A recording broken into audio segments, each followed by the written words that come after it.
Alright, let's go ahead and pause this music. Alright, it's 12:28.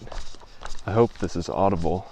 I have my buff on to protect me from the sun. It's pretty exposed out here, and I don't really want to be getting sunburn on my ears or my nose. It's still April 3rd. It's 12:30 now. Actually, I'm mostly making this clip in hopes that saying what keeps going on in my mind is able to leave it. I was walking with this guy, Fleetfoot is his name, and hold on just a sec. Let me take one of these headphones out so I can feel like I hear myself better. Anyway, we started out the morning together. He actually caught me right leaving outside of camp, and we descended into Unicoi Gap and actually encountered some trail magic, which was great. I was able to make a reservation for the Top of Georgia hostel for tonight while I was there, which was also great. And so had some pizza, had some donuts. I have 2 PBRs in the brain of my backpack that I took with me. So extra couple pounds, never hurt nobody. But, I was enjoying talking to Fleetfoot for a while. We were talking about religion and stuff like that. But then hit a certain point, he was pushing pretty hard in front of me. And he's also 20, so he's almost a decade younger than I am. Not that that's necessarily an indication of anything in particular, but it's not negligible. And so I just realized we were walking for a bit, and we got some water together and talked to another fellow hiker, Ozzy, who we've seen a few times around here. And I could just tell that he was wanting to kind of group up with me, and I was starting to lose my feeling of autonomy, which was really bothering me because I don't like to be associated with another person's plans yet. No offense to Fleetfoot, but I don't know, the way he was talking made me uncomfortable. Like he was like trying to tell this other guy that he should join us on this 20-mile day, and I was like, oh damn, I don't want to be associated with someone pressuring someone else into doing something that they're not necessarily thinking. Because there's a difference between helpful advice. This is the conversation I've been having in my head.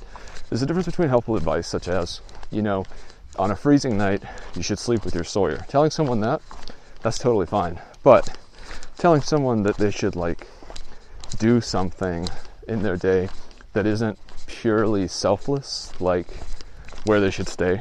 Like the guy Ozzy, who we were talking to, Ozzy can stay where he wants. If he wasn't already planning to have a 20-mile day, let him start that conversation. Let him say, where are you guys going? We tell him. If he says, oh, that sounds cool, then he's like, yeah, man, you're welcome to join. That's how you would kind of tastefully do that. And perhaps this is just the difference between a 20-year-old and a 29-year-old. But after that sort of litmus test, I purposefully tried to separate myself from Fleetfoot. I told him I was wanting to listen to music and I was wanting to go slower. And so he wanted to meet at Trey Mountain Shelter. And I had told him that's where I was planning on stopping for the first time of the day. Not really as an invitation, just as information. And so he was wanting to do that.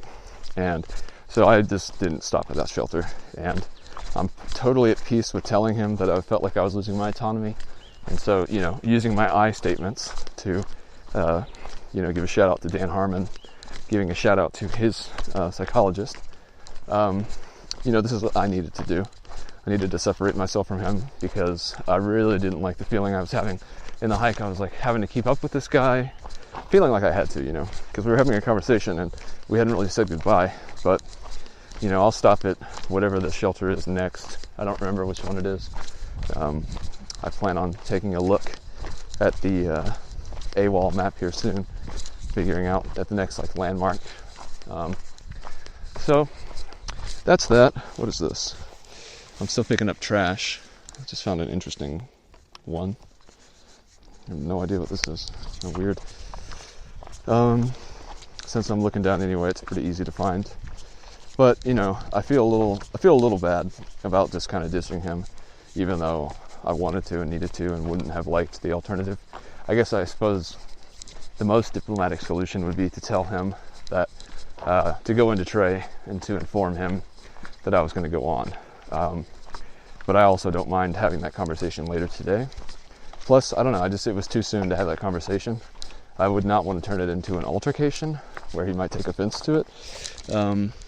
If I'm saying I don't know, I'd rather just, ask for forgiveness rather than permission. Because again, it's fucked up. I shouldn't even have to want to. The whole problem with the thing is that I don't like that even being a consideration in my head, that all of a sudden now with another person I have to tell them what my plans are. Like, no, that's an indication, even if it's totally one-sided on my part, that's not something I can entertain.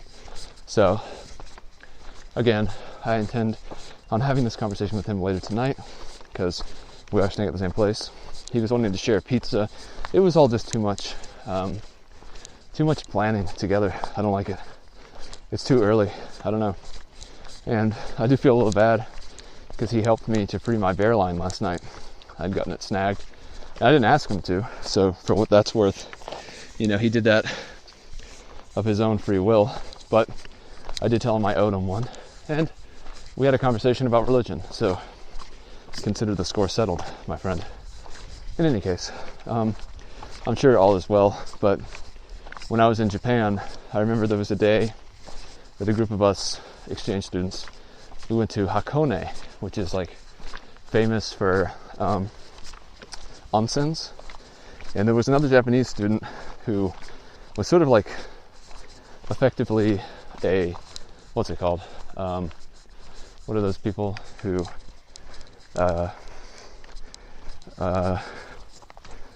it's not a DA, an RA? NA? I don't remember. Whoever those people are who are in dormitories who kind of help the students and also live with them. I think it's called an RA. Zanyose is what it was called at the dorms. Yose is a student. Zan, I don't know, like a upper student, a better student or something like that. So that kind of effect. Sono kanji, as the Japanese would say. That kind of feeling. Anyway, when we went to Hakone, a lot of us, or maybe it was just me, I don't know. I feel like I was the person who ultimately made this happen, although I'm not sure if it was really anyone else's issue. But I didn't want Koji-kun, I didn't want him to come with us because he was kind of annoying. In a way, I mean, I don't know, I think he was 18, and I guess maybe I was 22. He just seemed a little childish, and like, I don't know, sometimes being around him was just annoying. And so up into the day that we left, I think he just kept saying, like, what is it, ashita Hakone, oh, he probably said Hakone iku, or how it is, iki, man, my Japanese is rusty. Ikkyo, Hakone ikkyo, like, let's go to Hakone. And then I would tell him, yeah, I know the phrase, mada kimete nai. I still haven't made a decision. Mada kirite nai. So every time he would ask, iku, Hakone iku, mada kimite nai. So I apologize to you, Koji. That was shitty. And I thought about reaching out to him on Facebook, sending him a sorry for that. But I don't know. One of the sins I carry with me from my past. So yeah, similar situation here now, but I'm willing to be fully transparent, and I think a reasonable person would understand where I'm coming from. A lot of people out here haven't really, well, that's not even true, I don't know. Maybe I'm just not a group kind of person. I don't want to glom on to anyone, at least so, not yet. And also so, not if it makes me feel like I'm losing autonomy. So, feeling better now by myself.